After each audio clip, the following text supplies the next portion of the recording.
The unity of opposites is the image of the universe, not its essence. Xiefeng. Translated by Qinyu. Edited by Peter. From the perspective of appearance, the universe embodies its opposition everywhere: truth and falsehoods, good and evil, beauty and ugliness, positive and negative, light and dark, yin and yang, prosperity and adversity, dynamic and static, superior and inferior, noble and lowly, rich and poor, life and death, front and back, big and small, good and bad, etc.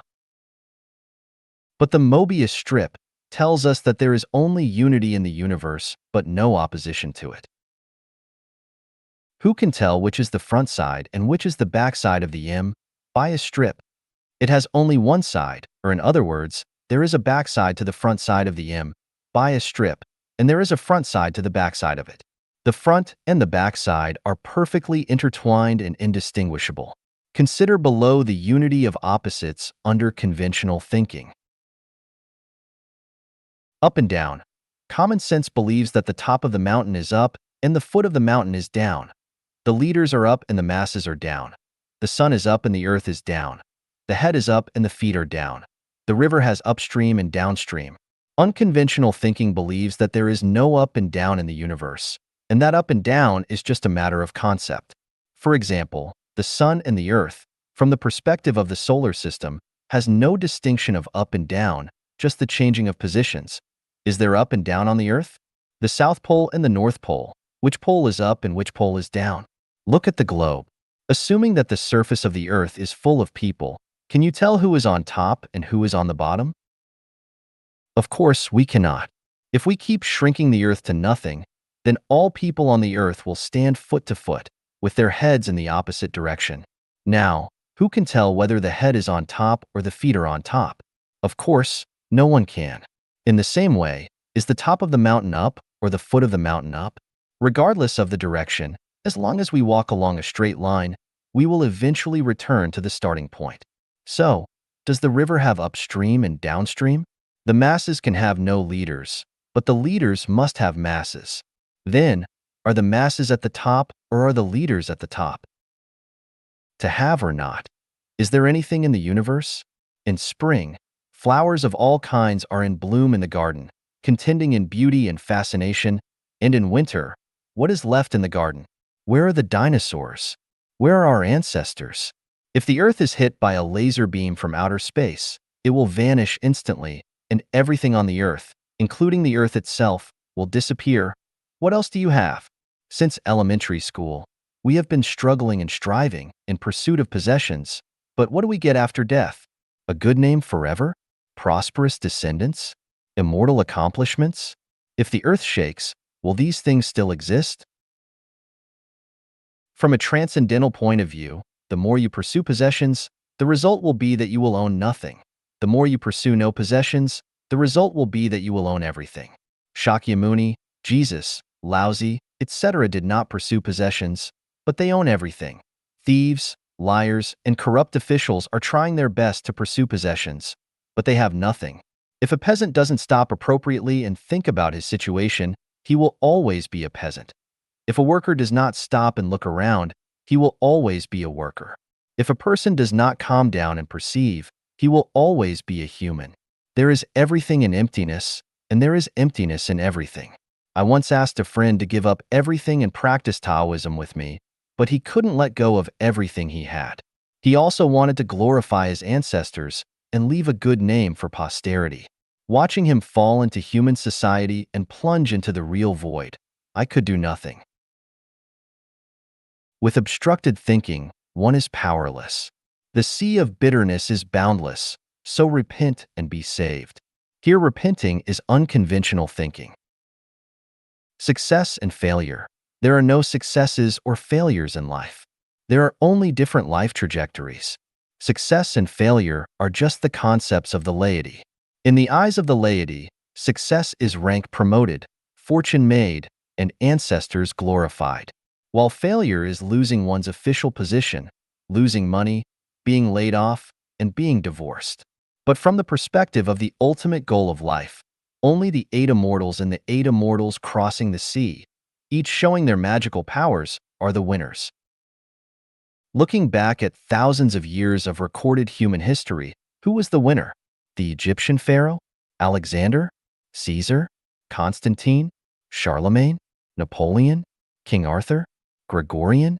Henry? Genghis Khan? Peter the Great? Washington? Lincoln? Hitler? Stalin? Gandhi? Mao Zedong? Bush? The heads of each state? Aristotle? Bacon? Dante? Columbus? Confucius? Martin Luther? Rousseau? Montesquieu? Voltaire? Marx? Darwin? Shakespeare? Newton? Einstein? Planck? Watson? Rockefeller? Bill Gates? If these people are successful, then are the others losers?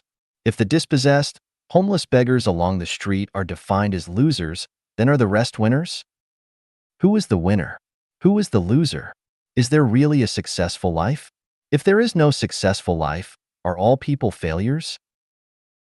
We annihilated 40,000 enemy troops. We succeeded.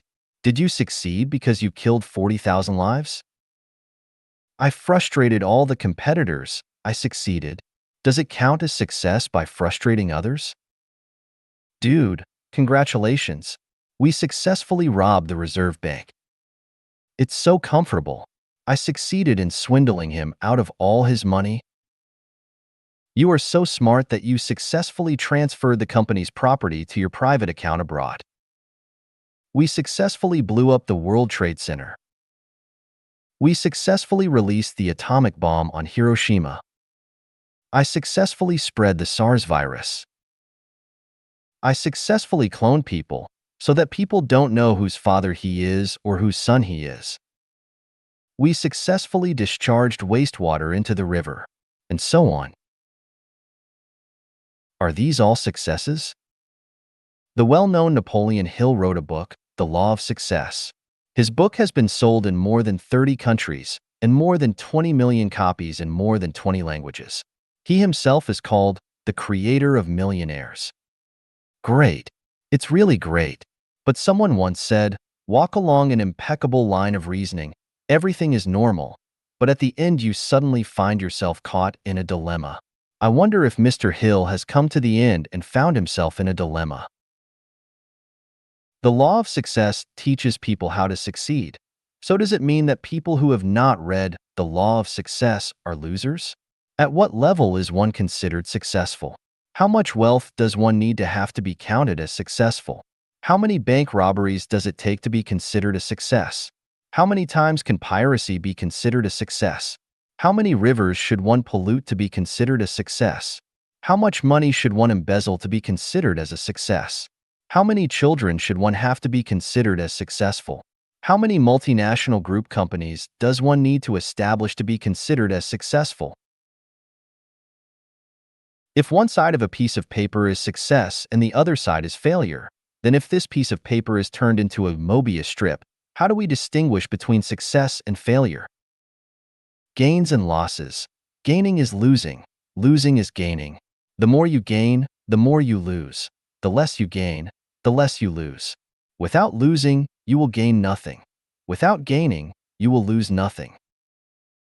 From middle school textbooks, we know the theorem of indestructibility of matter. Strictly speaking, it is not called the theorem of indestructibility of matter.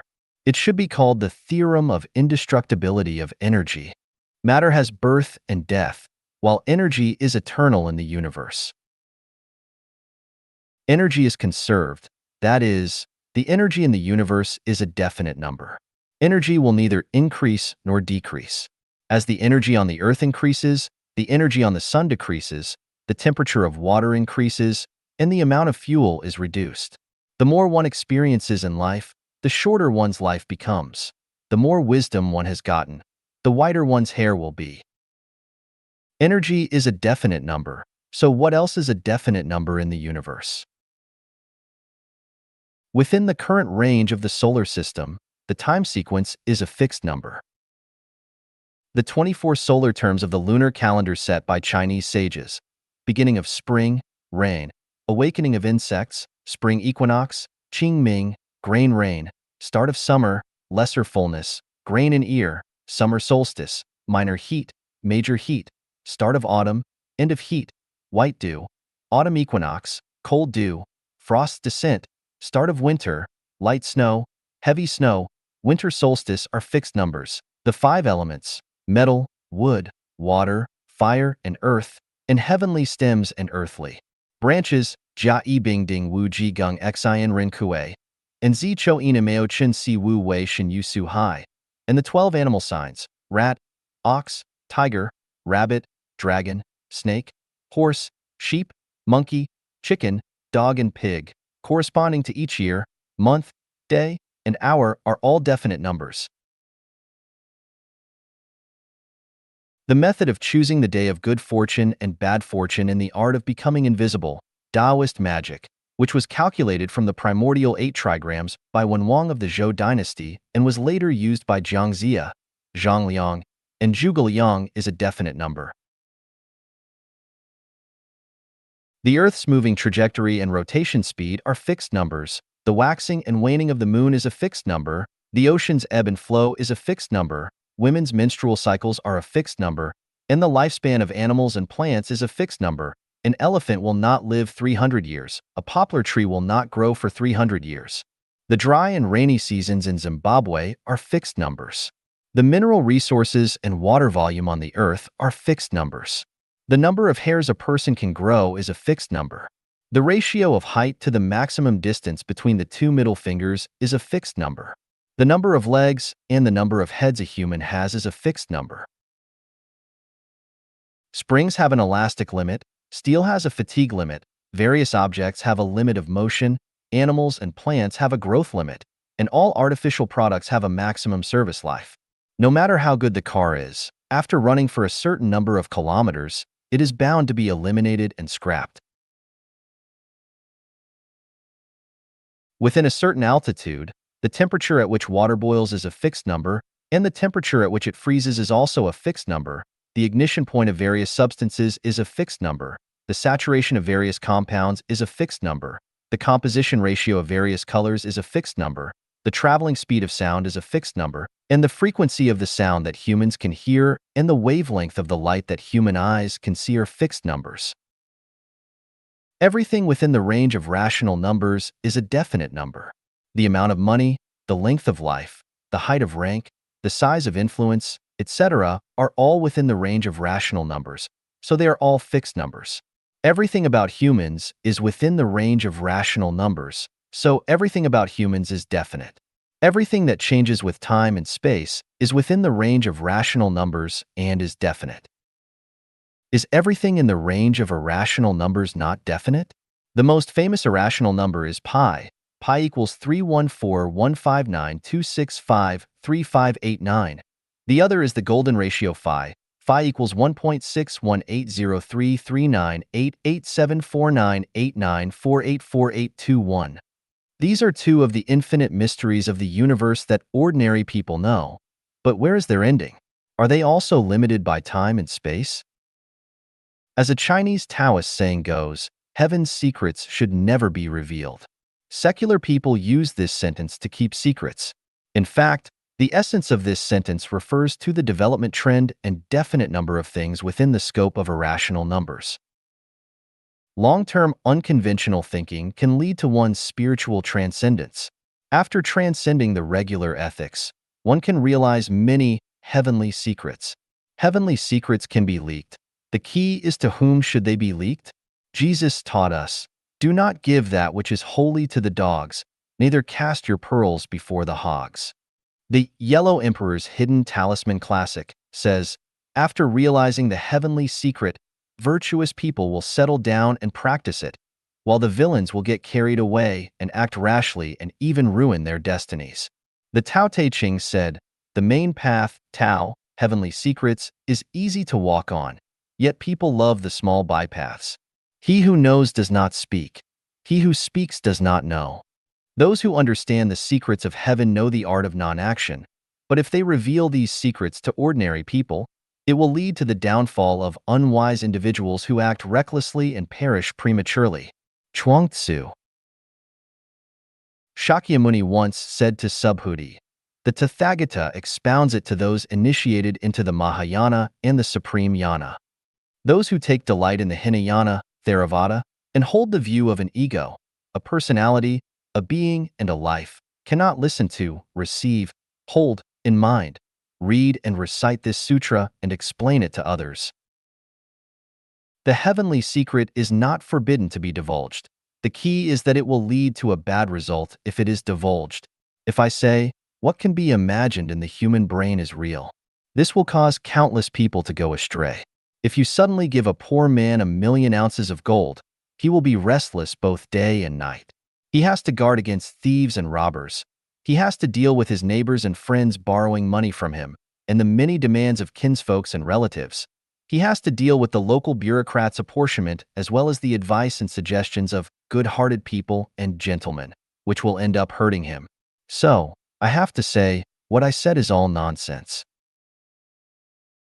Although the heavenly secrets cannot be leaked, I can reveal a little information from the irrational numbers pi, and phi, golden ratio. One is the universe is infinite and life is infinite.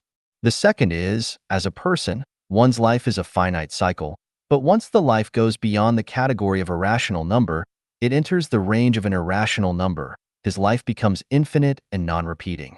It is like what is said in the Buddhist scripture, beyond the 3 realms and no longer subject to the 5 elements.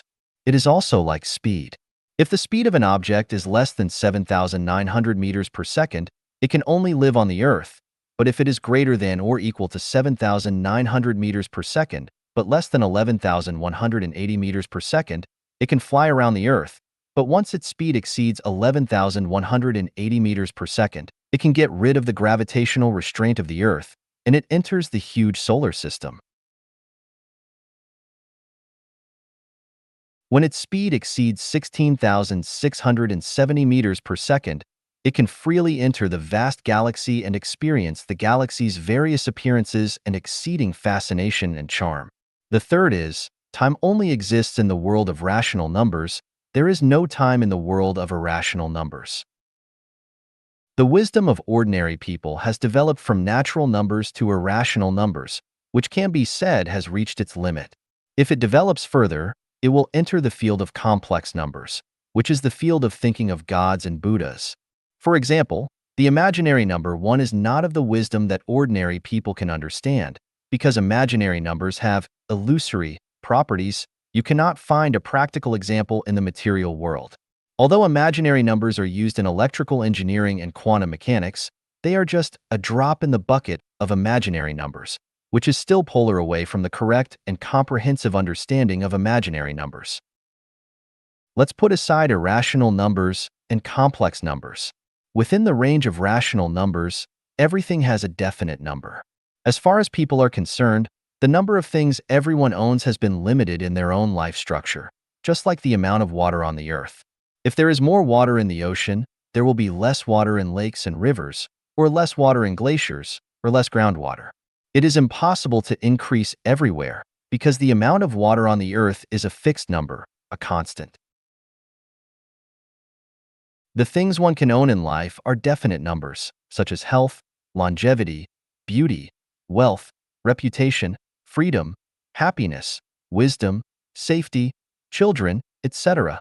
If the number of a person's possessions is set as 1, then each factor, assumed to be 10, accounts for 0.1. These factors are all on a very sensitive polyhedral seesaw. When beauty is greater than 0.1, the amount of health will be less than 0.1, or the share of reputation will decrease. When the amount of wealth is greater than 0.1, the quantity of freedom or happiness will decrease. And when the knowledge increases, the lifespan may become shorter and shorter.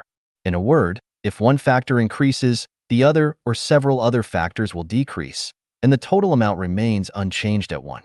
The definite number of people cannot be limited to a few years, decades, or hundreds of years. Otherwise, your understanding will go astray. Some people may use examples from real society to deny this theorem and ask, how do you explain a person who became a high-ranking official and made a fortune, has many wives and concubines, lives a long and healthy life, has a good reputation, and has many children and grandchildren? This involves the transformation of time and space and life structure. God Jesus said in the Sermon on the Mount, "But woe unto you that are rich, for ye have received your consolation." Luke 6 verse 24.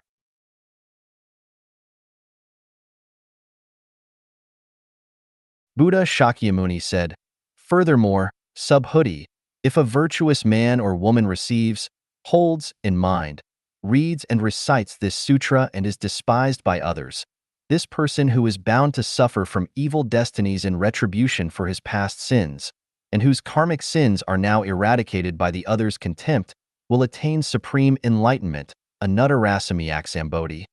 Diamond Sutra, Chapter 16. Karmic obstructions can be purified.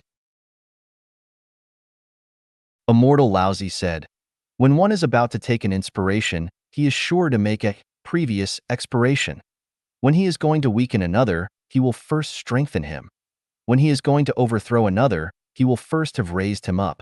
When he is going to despoil another, he will first have made gifts to him." Tao Te Ching, Chapter 36. To sum up the teachings of gods, Buddhas, and immortals, it means that if you get more in this life, there will be less in your next life. If you suffer in this life, you will enjoy happiness and blessedness in the next life. If you are overspending from your bank account, you will have no money to use at critical times. If Tao wants to restrain you, it must first expand you. To weaken you, it must first strengthen you. To discard you, it must first make you prosper. To take away your blessings, it will first give you temporary enjoyment. In short, no matter where you go, what you own will always be one. In my opinion, those who are rich and powerful are very poor, and their prospects are very worrying, while those who are suffering, although their lives are extremely difficult, their prospects are very splendid.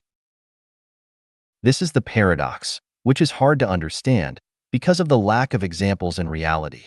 If I say, people enjoy blessings today because they accumulated virtues in their previous lives, and they are enjoying the blessings they gained by self-improvement in their previous lives. It is hard for people to believe it because few people know their own past life and future life, let alone other people's past lives and future lives.